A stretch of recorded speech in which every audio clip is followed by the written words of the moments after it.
Qiane, and thank you for agreeing to be part of our Centre for Social Impact 10th birthday podcast series.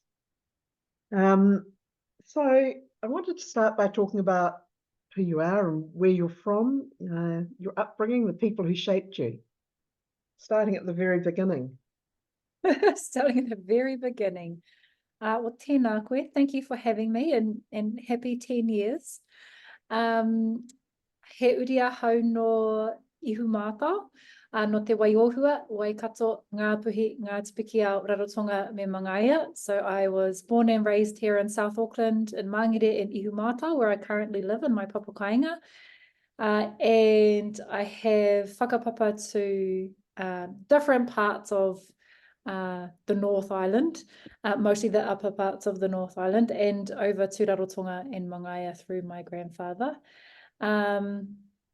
I was the eldest child for 10 years, which meant I was also the eldest mokopuna for 10 years. And so I grew up with my grandparents, very privileged to have grown up in my grandparents' home.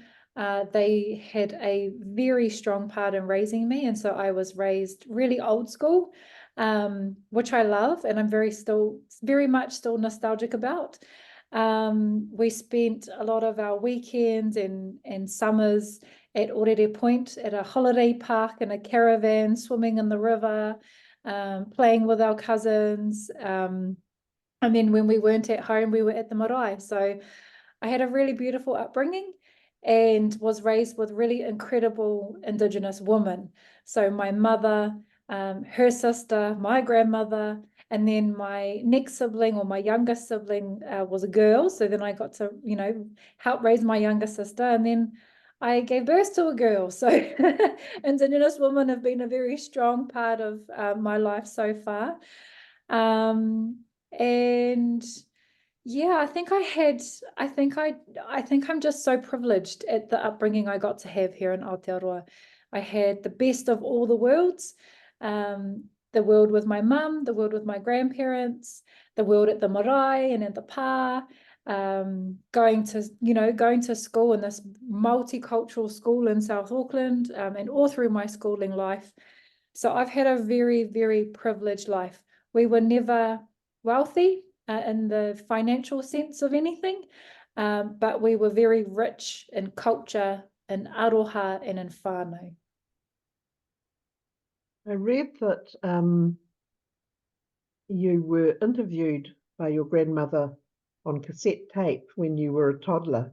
Have you still got the tape? What did she ask you about? I do. My husband actually digitized it for me one year as my Christmas present. And I was like, is this really a Christmas gift? Like, I already had it, but definitely made me cry to go back and listen to it and to be able to keep it in digital format, given cassette tapes are almost obsolete these days. But I was 2 years old and it was my first ever podcast interview, I suppose you could say.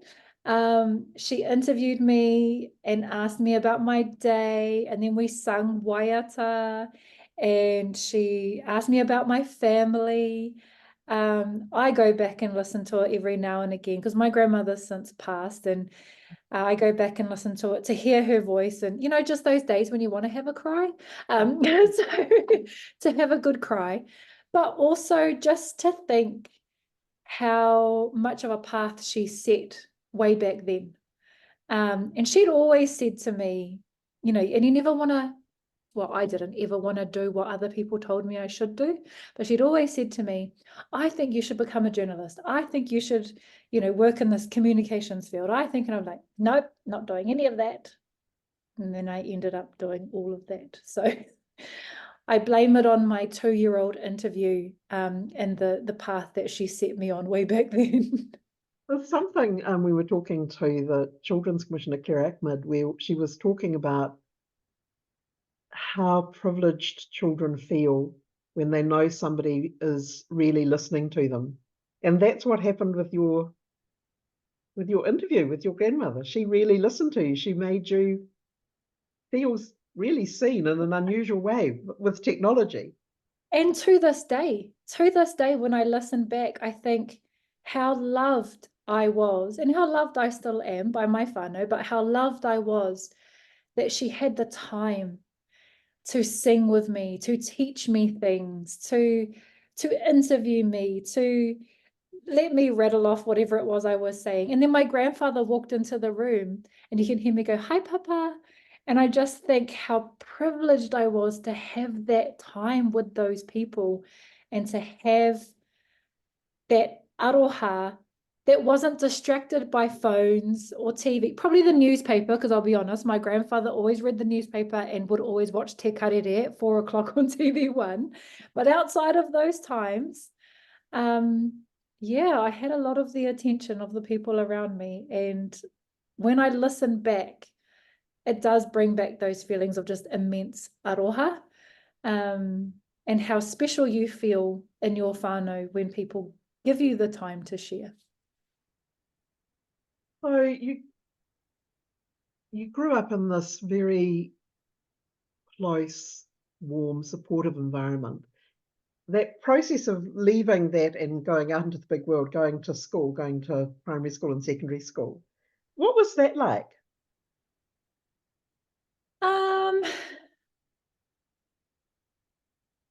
What was that like? Well, when I was at primary school, there are some vivid memories I have of primary school. I remember us not having enough money that I had to borrow my nana's shoes to wear to school. She didn't know I borrowed them to wear them to school. And because we didn't have a lot of money, sometimes I'd go to school and get teased, and I was bullied a few times when I was at school. Also because I was an only child for so long and didn't really know how to play with other kids because I was used to having everybody just listen to me. So primary school was interesting for me. It was sort of where I tried to figure out where I fit, and how I fit, and the different upbringing that I had maybe to my peers.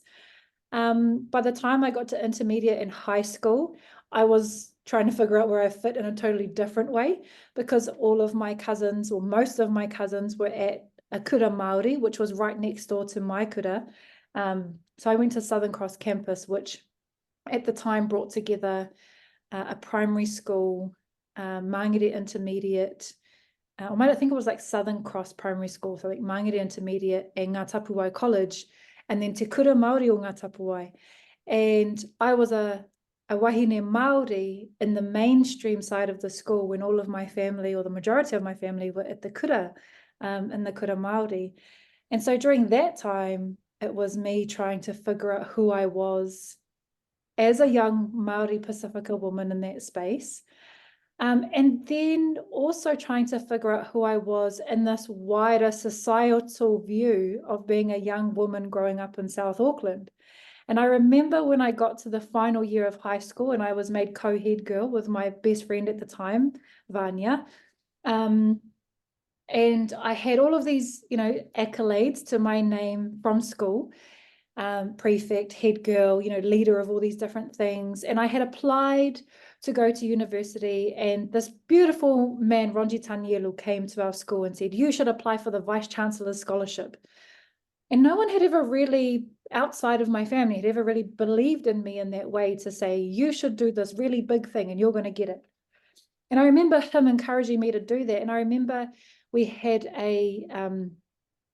like an interim careers teacher at the time, and she said to us, "What do you want to do?" And I said, "Oh, I think I want to go to AUT and study communications." And it was the hardest degree to get into at the time. Not many Māori or Pacifica students got in, let alone stayed all the way through. And she said to me, "I think you should try something else," which was her way of essentially saying, "I don't believe you're going to make it, and I don't want you to set yourself up for failure." And I realized sort of in those high school years what people thought about people from South Auckland, that I was a young Māori Pacifica wahine, grew up in South Auckland, who just wasn't going to make it. I was already a statistic in this woman's eyes. And so it was quite interesting navigating that. I eventually got the scholarship, got a full scholarship to university. I got into AUT. I studied the Bachelor of Communications degree and I graduated, and have had a successful career since. But those sort of primary school and high school years was a lot of me trying to figure out where I fit in the world. and where I fit in these communities that were quite different to my very close-knit whānau who were always my safety net. When I got to university, that was a whole nother world that I was introduced to. But thankfully, you know, I came from a whānau of entrepreneurs. My grandfather owned a business. My mum's sister owned a business. My mum and my grandmother were both educators. And so I was already working at 8 years old. I was already having conversations with, you know, adults as I was washing their hair at the hair basin in my auntie's hair salon. You know, all of these sorts of things. My family taught me how to carry myself in the world. I just had to figure out where I fit in all of that. Isn't it interesting how, you know, one person seeing you and suggesting you apply for that Vice Chancellor's scholarship and what that meant. It's it's easy to forget how powerful a recognition of somebody can be, even if it's in passing. You know, that made such a difference to you. Yeah, and I don't know that I've had many conversations with Ronji since, but I remember his name. I remember what he looked like. I remember the fan that he brought to the school at the time that he was there. You know, there are these things that I remember because that engagement was so impactful on my pathway. And he probably did that for a lot of people. And whether he realizes it or not, you know, 20, however many years later, shouldn't say how old I am, but all these years later, that name is a name that I still remember because of his belief in his belief in me. And his belief in the students from our school. You know, we're a Decile 1 school. I think we had like 25 or 26 students who made it to year 13. Our entire year 13 year was one class. So, you know, not a lot of people believed in us back then. So going to AUT and then going into journalism, this is tough, competitive territory. And obviously you piloted your way through this with Elan. Tell me a bit about that. Yeah, studying journalism was interesting. I was sort of the token Māori for a little while at university. There weren't many Māori there. And so anytime there was a Māori story or someone had a question about te ao Māori, they'd come to me and ask me. And I got a bit worn down by it, to be honest, that when it came time to look for jobs or to look for internships where you would find jobs, I was like, oh, I definitely don't want to work for a Māori or Pacifica publication. I don't want to be typecast. And I really wanted to try and step out of that. And my tupuna had other plans because I got an internship with Mana magazine, which was the leading Māori magazine of the time. And I was there, I can't remember exactly how long the internship was. Might have been 2 weeks, might have been a month. But by the end of it, excuse me, by the end of it, I got offered a job and I took it. And I worked for another very small team for an independent publication. And the learnings I got in the first 6 months of working in that magazine surpassed the learnings of the 3 years at university. I learned how to flat plan, something I still do to this day. You know, I learned how to sell advertising, how to I just really cut my teeth in the journalism space. And because it was a magazine that had, you know, 2 to 3 staff members, I got to work in sports, in arts, in history. And, you know, I got to write so many different types of stories. I think my first story that got published was a cover story for them. And then I taught myself photography when I was 18, and they took a chance on me to start shooting for them. And so I started shooting, and I look back now at some of the covers I shot and I was like, oh my God, who let that go to print? You know, like some of the things that I did back then, but it really did teach me so much about storytelling and how we are privileged that people want to share their stories with us. And how do we honor that? And how do we respect those people? And I had just as much fun interviewing, you know, a kuia in the far north as I did interviewing Catch a Fire in Raglan, you know, over a barbecue one morning, and they were having a very good time that morning. So, you know, like I had all these really incredible experiences. I remember going into the SAS headquarters and interviewing Victoria Cross. I can see his face. Willie Aotearoa? Aotearoa, that's the one. You know, I was there when Derek Fox got the first interview with Kingi Tuheitia. And so, you know, and over the years, I was there at that interview, and I got the nickname Miss Mana from the king back then. And over the years, I've engaged with Kingitanga in different ways. And it's those types of opportunities you get in journalism that actually keep these lifelong relationships happening and flourishing. And especially in Aotearoa, we're a very small country. Te Ao Māori is even smaller. So it was really great to build on relationships, to grow relationships, to meet new people, to travel, to tell different kinds of stories, and just to be a young journalist and get all of those opportunities. Because I work for such a small team. And I left and I worked for another magazine. But while I was at Mana, I actually started a little business on the side where I would help organizations do comms. And so I would help do copywriting for them, because I was, you know, I was young, I had energy, I had time, I could do stuff. Not like now, I'm old and tired, but you know, back then I was up till midnight writing people's things. I was off shooting, you know, Fashion Week in the middle of the night and turning it over for the next day's, you know, front page Herald, and all this sort of stuff. And all of that just helped to build all of my skills, all of my experience, and actually to build who I am and who I've come to be.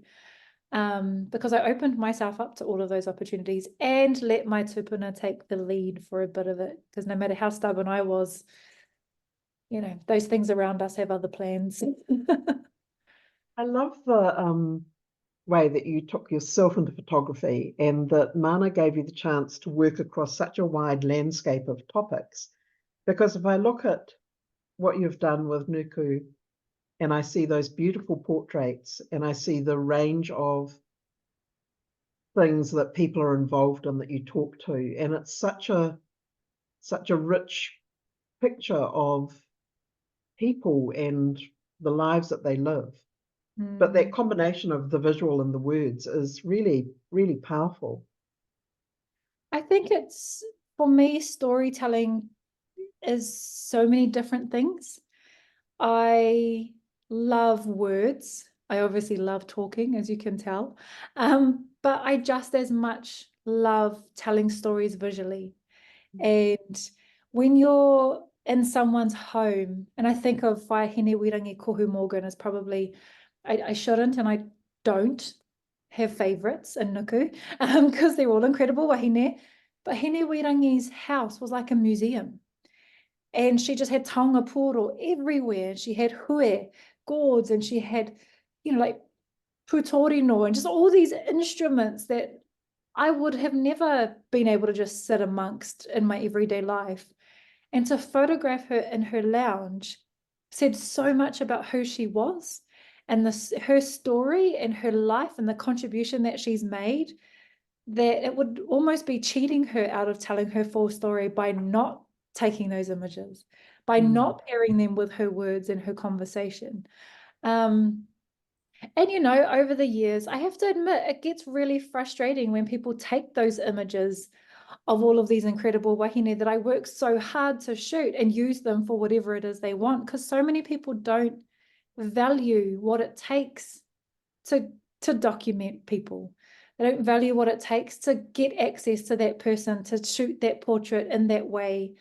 And then they just go and copy it off the internet to put it with their story or promote their whatever it is that they're doing, which people have so often done in the last, well, for decades, but in the last few years, especially with Nuku, they do it and don't think about it, you know?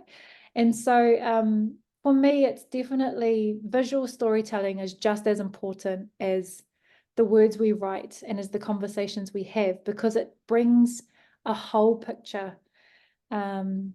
And I would love to one day extend it. I've always had this dream to make a documentary and to be able to bring moving image a bit more into my work, but I'm not quite there yet. I don't quite have the team or the resource to make that happen, but it is on the long-term plan.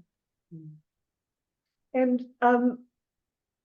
You were talking in one of the articles I read about you, that you've done, these career highlights. You'd exhibited in France and China. You'd worked for Disney. Tell me a little bit about that, because this is the classic New Zealand story. It's like, oh yes, I did some work for Disney. Oh yes, I've done things in China and France. And I just, that's one of those things that I love about talking to people who just look offshore and go and do things. I think, again, it's about relationships. It's about the people you meet and the relationships that you foster with those people. It's really important that you have genuine relationship with people. And then when opportunities arise, they remember that relationship and they come back to you. And so I've just been really lucky to be involved in things because I've had relationship with people. I've participated in their festival or their event. And when I participate in something, or if I give my time to something, I give it all and I give it genuinely because I want it to be successful. I want my work to be successful. I want their work to be successful. I want everyone to have a good time. And when you do that, when you work with integrity and when you bring manaakitanga into the space that you're in and you lead with your values, people remember that and they want to have more of that. And so I was lucky to have work exhibited overseas because of a relationship I had with the Auckland Festival of Photography and them championing my work. I exhibited work with them 1 year.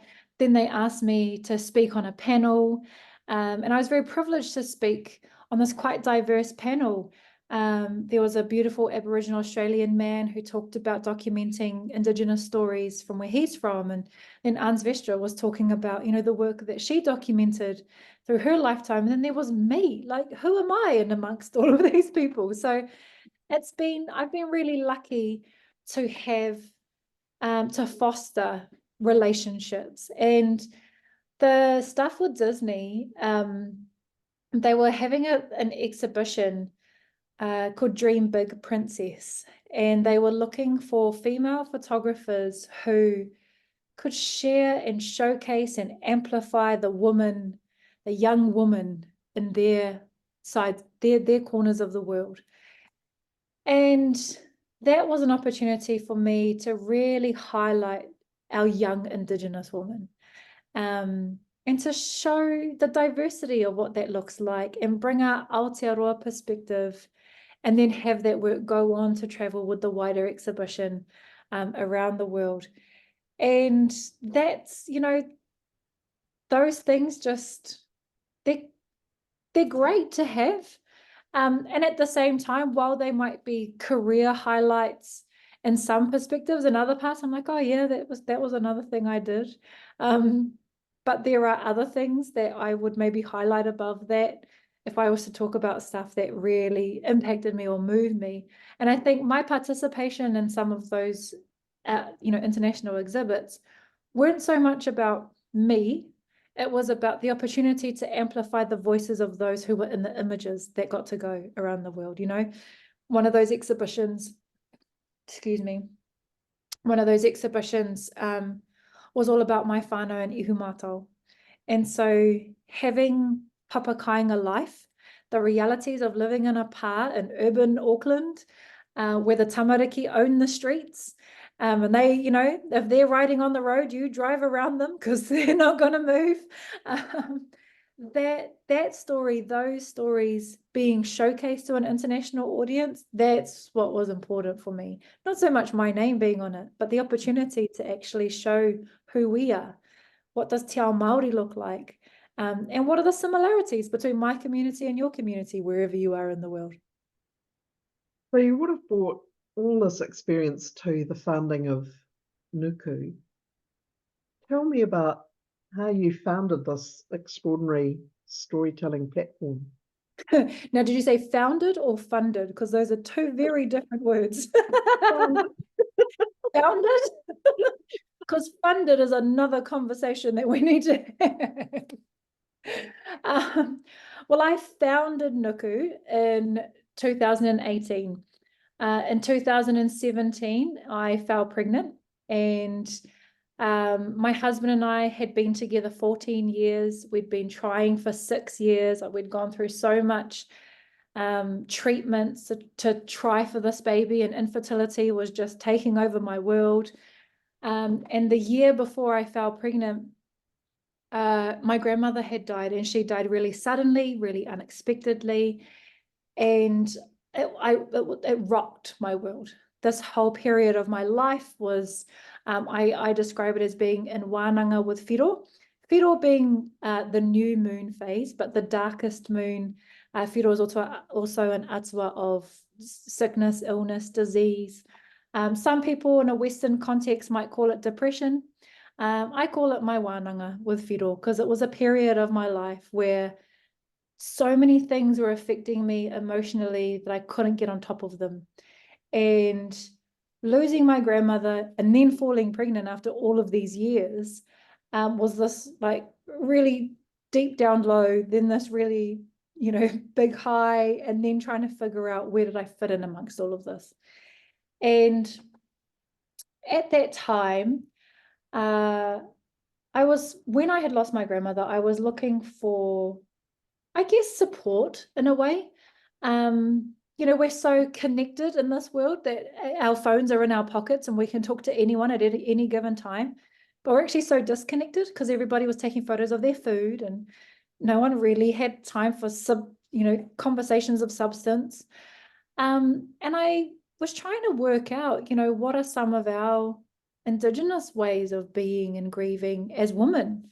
What did it mean for me that I had this particular generation in my life now gone and the generation after me wasn't here? And what did that mean as an Indigenous woman in this world where I'm just supposed to stereotypically have 10 children, like quite easily by now? And all these sorts of things. And where do I go to talk to other Indigenous women about their life experience or their trauma or their grandmothers?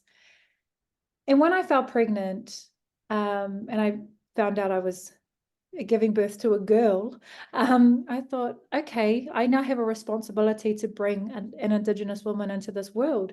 My husband is Tongan. So my daughter is Tongan, Māori, Cook Island, living in, colonized Aotearoa in a papa kāinga 2 doors next door to her marae. What does that even look like today? What does that mean? What am I supposed to be teaching her? And so Nuku came about from this time in my life where I was searching, and I thought, I have all these skills. How do I put them to use? I had never even listened to a podcast before I decided I was going to make one. I didn't know how to get it onto Spotify or Apple Podcasts or anything like that. And I thought, you know what? I'm going to just go for it. I'm going to interview 100 Indigenous women. After I did 10, I was like, who the hell said 100? But anyway, 100 Indigenous women. I'm going to do a podcast. I'm going to photograph them. I'm going to document their story because I'm going to make a book. Well, I thought I was going to make a magazine, and then one of my friends said, no, you need to make a book. And so, okay, I'm going to make a book. And I just was like, okay, this is what I'm doing now. And so when I gave birth to my daughter in 2017, I planned what Nuku was going to look like. By the end of 2018, I had interviewed the first 10 wahine.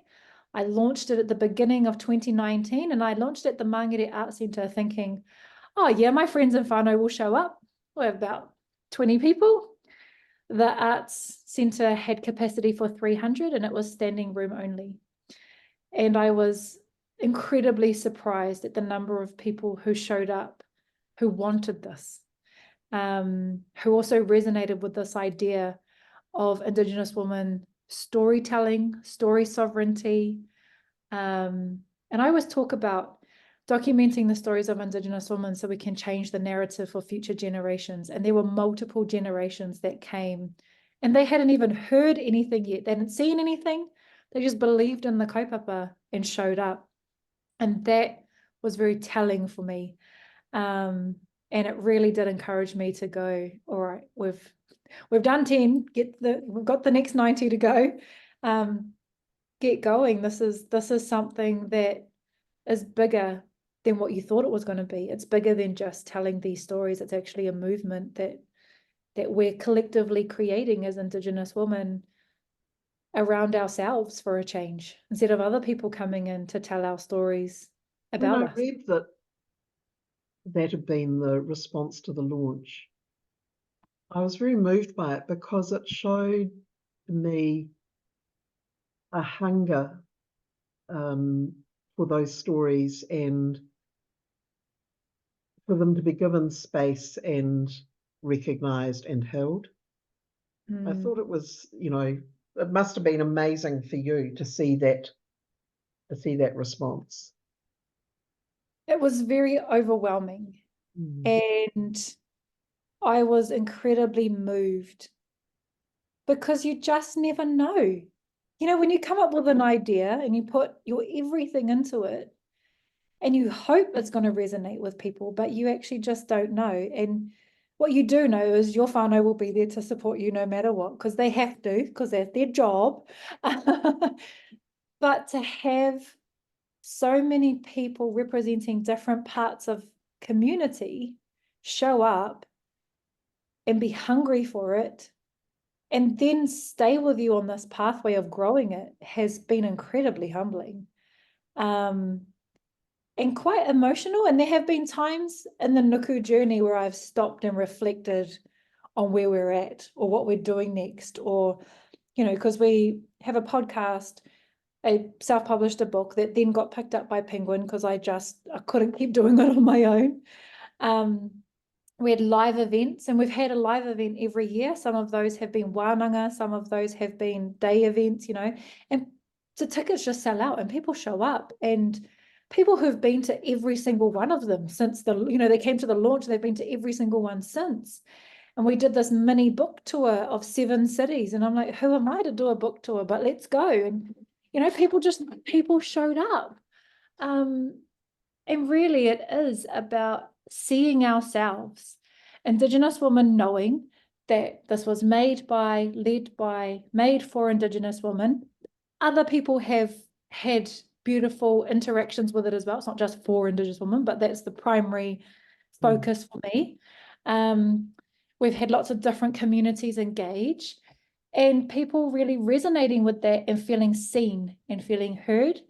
And when we talk about amplifying Indigenous women, there's that flow-on effect that when you empower someone, they then go on to empower someone else, and suddenly you've got all of these, people. My dad had this really beautiful quote that he said to me. He's one of these guys who, he'll never tell you that he loves you, but he'll show up at your house at 7:30 in the morning to wash your dishes and fold your laundry. Because that's just what he wanted to do that day. And so that he loves you, but he doesn't say it. And at the launch of Nuku, just as everybody was starting to leave, he came up to me and he said, "Oh, so it's your fault then." I said, "What do you mean?" He goes, "All these women are going to go home and their husbands are going to complain that they've walked in the door 6 feet taller."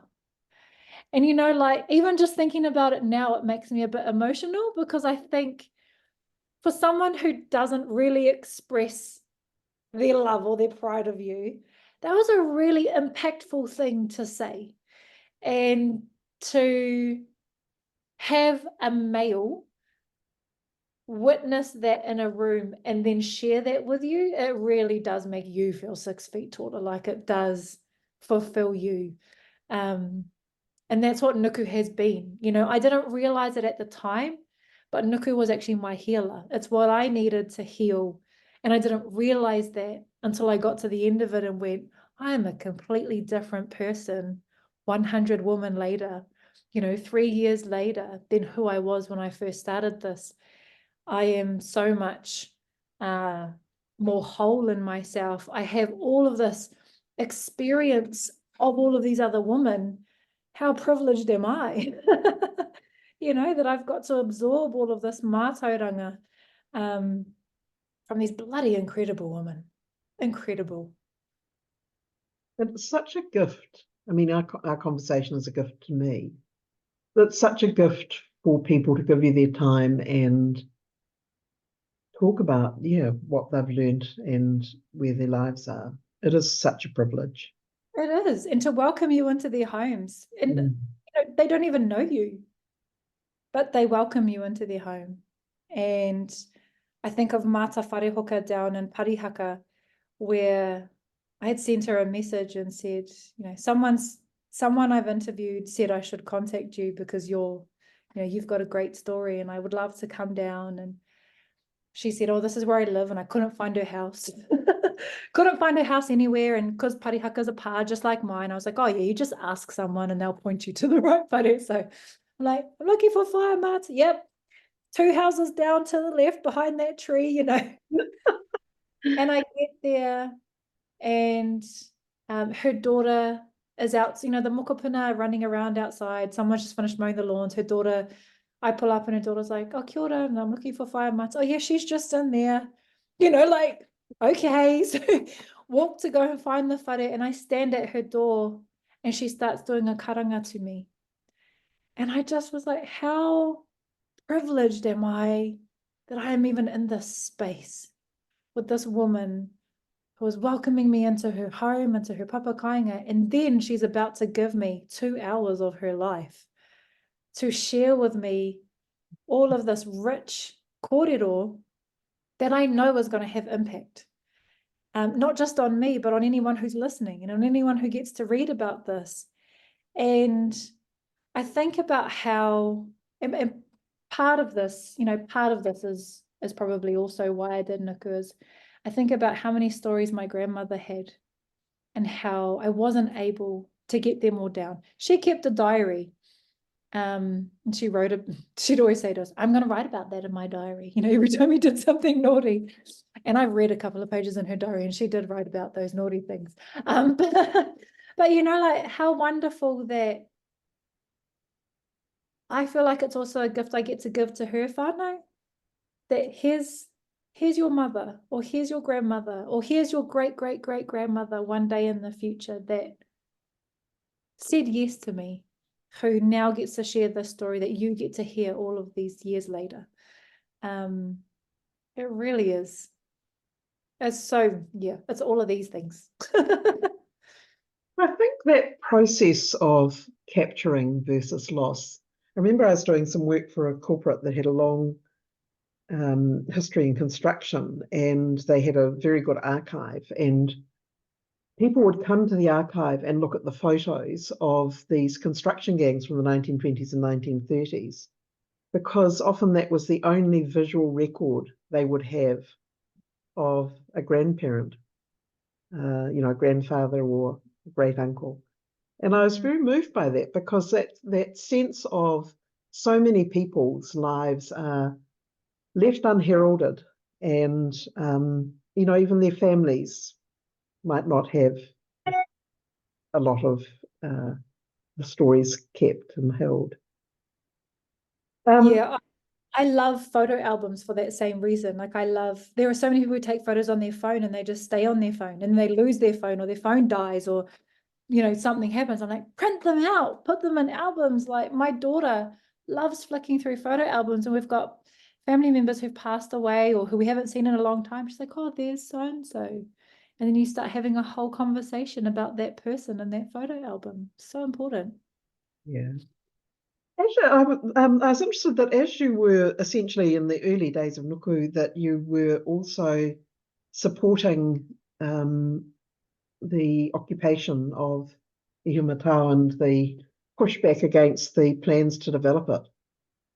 Yeah, so myself and 5 of my cousins started that at the kitchen table I'm currently talking to you at. So we always said that if any of us ever go broke, we have to auction off this kitchen table because it's got a lot of history in it, and all the people we've spoken to at it, and, you know, the conversations we've had around it. But yeah, you know, myself and my cousins, there were 6 of us. Well, there still are 6 of us, but obviously Aotearoa has grown significantly since then. We came together and we all had a similar experience. We all knew the stories that our grandparents would tell us about their life in Ihumātao, and they were just stories, because we could no longer fish from our ocean. We could no longer gather kai from our awa. We could no longer walk freely across the fields that were confiscated and given to settler families and then sold onto factories and, you know, all of these things. And we were raised as pā kids at the marae. I was raised from 8 years old going to marae meetings. I learned about governance, you know, while I was in primary school.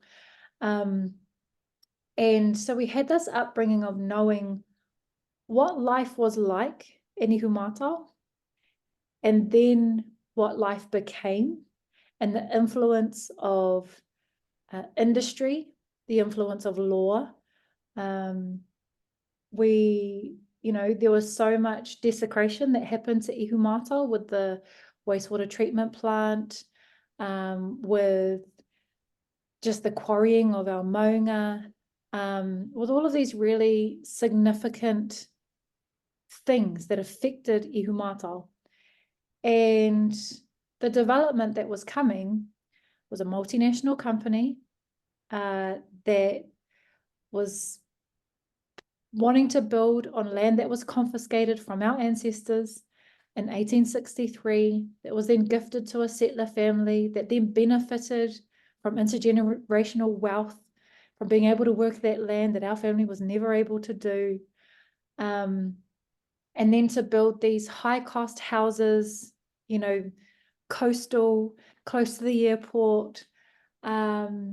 And we went out and we spoke to homeless families, to people that were in transitional housing. We spoke to so many people out in the community and said, will these houses support you? Will these houses help you in your journey in life? And not one single person said yes. Every single one of them, even those who were homeless and living in sheds, said, that will never be something that I would be able to do because of what it is, where it is, and then also the practicalities of it. One road in and out of ihumātao, no services to that block. There was the injustice, there was the bad law that came with it that didn't recognize the RMA, and a bit like our fast track law we have at the moment. There was this idea of open green space being transformed into just, you know, a housing development in a really bad place that wasn't, and it still isn't, a good area for housing. There are lots of other areas that are more appropriate for housing, of which we have identified for all of these years. And so we decided that we were actually going to campaign against the development, and we had two goals, and they weren't our goals, they were the goals of our whānau. We met with our whānau, our grandparents. You know, so many people were like, oh, these young people are just going against their elders. Never. You know, you listen to my story. I was raised with my elders. There's no way in hell I would go against my elders. And I remember my grandmother saying, I'm too old. I don't understand all these legalities. That's why I sent you to school and university. You got the best of both worlds, te ao Māori and te ao Pākehā. Now bring them together and figure it out. And so they gave it to us and they said, you go, and we want two things: stop the development and return our land. And so we did. And for years, we're now in our 10th year and it's still going. So we're now in our 10th year. We managed to stop the development. It was a big occupation in 2019 that some people may have heard about.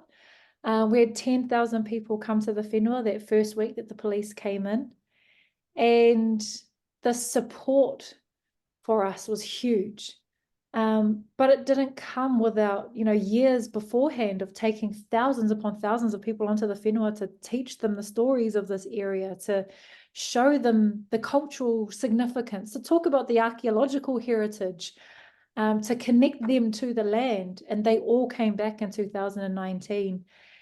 And over these last 10 years, my, again, skills in political negotiation and political strategy, those comm skills came back into play. You know, amongst the six of us, we had so many different skill sets that we were able to take on different roles. And then our whānau, our wider whānau of ihumātao, are manaakitanga people. We're people who feed and give. And so when all those people came to the whenua, our whānau fed them all day, every day for months on end. And And it's been an incredible journey, but it hasn't been easy. And juggling being a new mum with running a business, and then because my business is Qiane and Co, Nuku's my social enterprise, or my biggest, kind of project in my business, and then leading this this campaign that was making international headline news. That period of my life was incredible. It was incredibly hard. I talk about it being the worst, most traumatic, hardest time of my life, while also being the most fulfilling, joyful, incredible memory-making time of my life. And you kind of just roll with it. It just is what it is. And now 10 years later, so 2014 we started, and we're in 2024. We're still fighting for that second part of that commitment, which is to have our whenua returned. And currently it is owned by the government.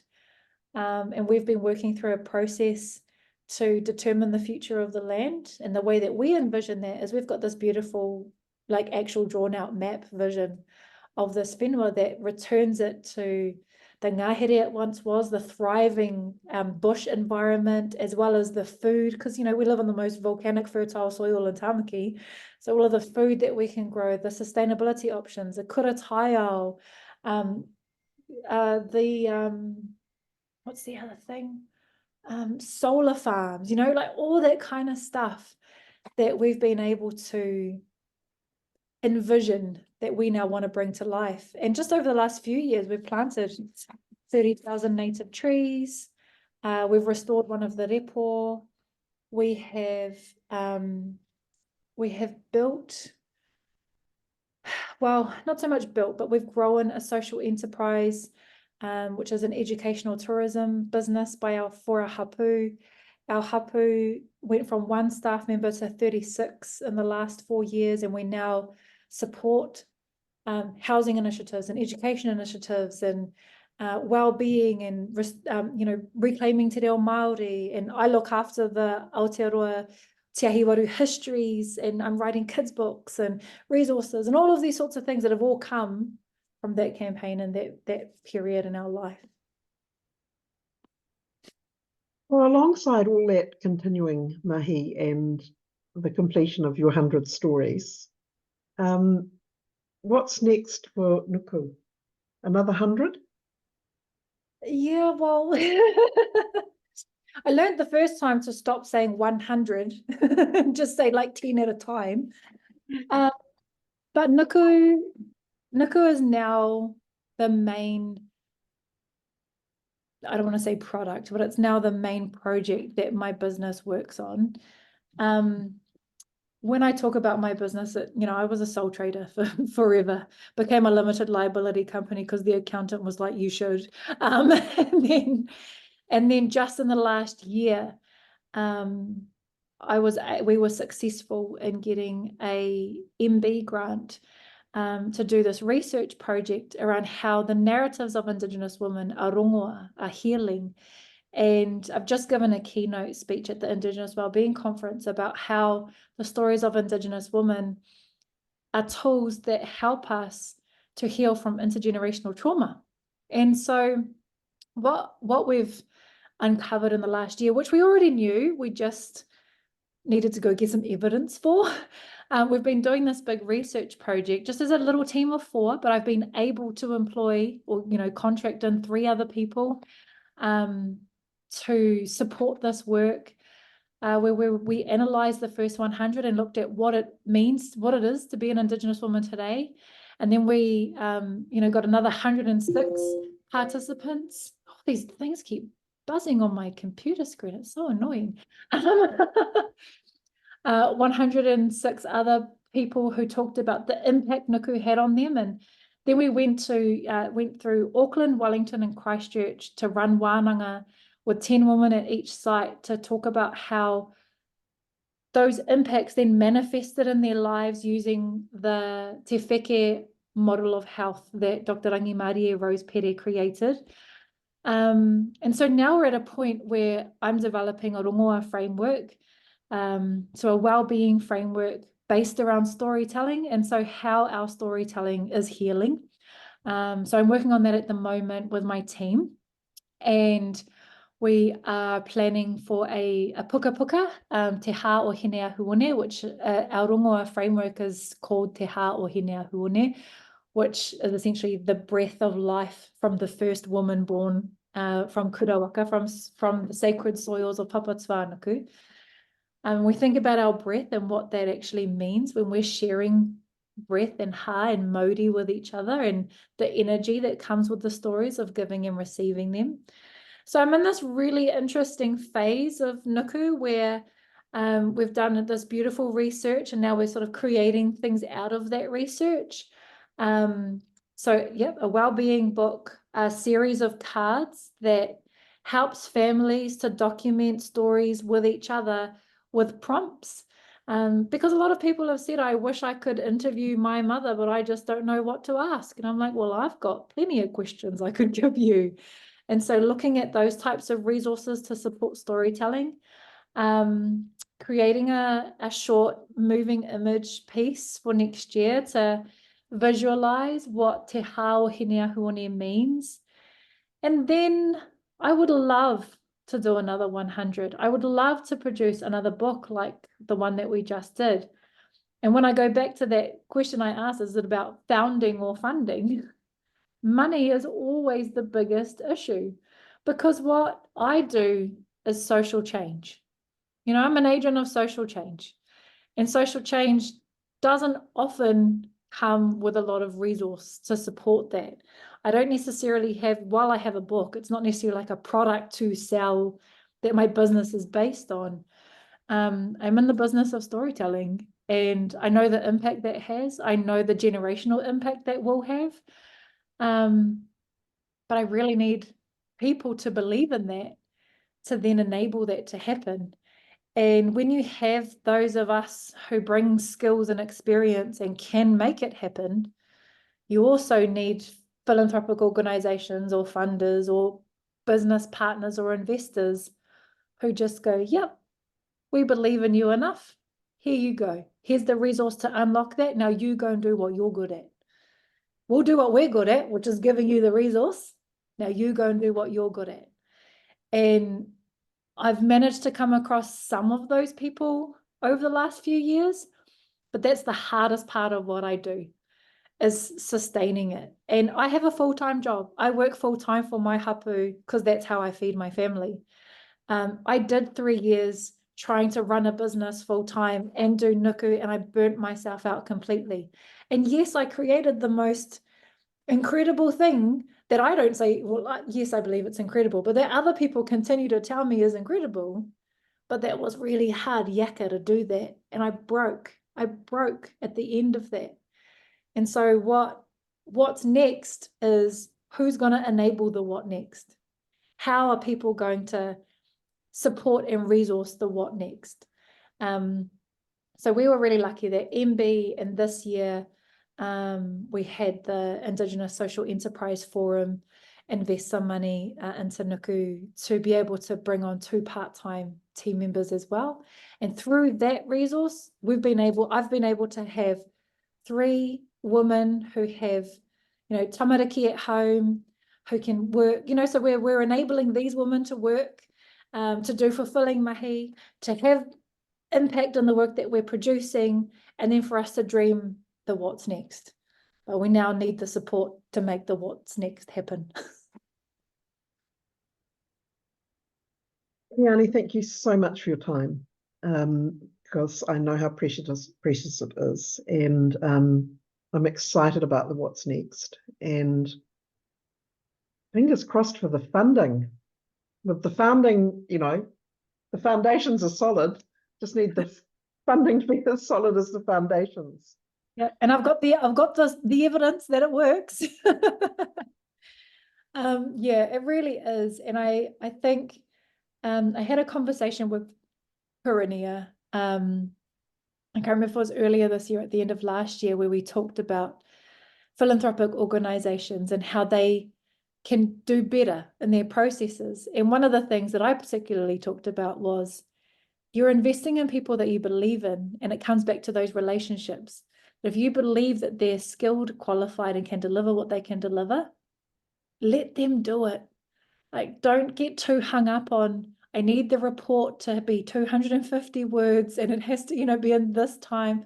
I might want to supply a report that's a video report that's going to have way more impact when you watch it than if I'd have written these words. So, like when I think about how we can support each other in this ecosystem of social impact, and I do think, Foundation North also gave us some money way back then when we were putting together Nuku. So there are Tyndall Foundation and Foundation North and all of these other, organizations that I must also remember and thank.